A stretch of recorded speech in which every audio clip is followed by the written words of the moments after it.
Hello viewers, আসসালামু আলাইকুম। আপনারা ফেসবুকে কোনো স্টোরি শেয়ার করলে সেই স্টোরির কোয়ালিটি লো হয়ে যাচ্ছে বা ঝাপসা হয়ে যাচ্ছে।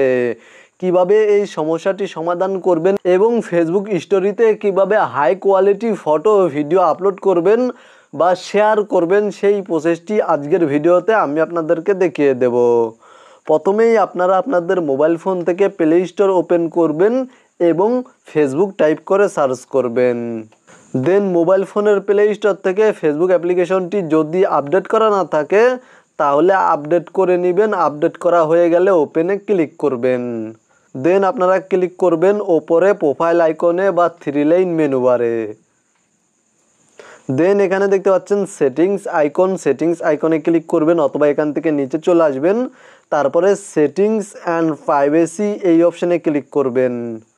দেন ক্লিক করবেন সেটিংস অপশানে এবং এখান থেকে নিচে চলে আসবেন। তাহলে এখানে দেখতে পাচ্ছেন মিডিয়া নামে একটি অপশান রয়েছে, মিডিয়া অপশানে ক্লিক করে দেবেন এবং এখানে দেখতে পাচ্ছেন ডেটা সেভার নামে একটি অপশান সিলেক্ট করা রয়েছে। আপনারা যদি এখান থেকে ডেটা সেভার এই অপশানটি সিলেক্ট করে রাখেন তাহলে আপনারা ফেসবুকে কোনো স্টোরি শেয়ার করলে বা ফেসবুকে কোনো ফটো ভিডিও আপলোড করলে সেই ফটো ভিডিও বা সেই স্টোরির কোয়ালিটি লো হয়ে যাবে বা ঝাপসা হয়ে যাবে। তাই এখান থেকে আপনারা অপটিমাইজ এই অপশানটি সিলেক্ট করে দিবেন এবং আপনারা অবশ্যই ফেসবুকে যেই ফটো ভিডিও স্টোরিতে শেয়ার করবেন সেই ফটো ভিডিওর কোয়ালিটি হাই হতে হবে।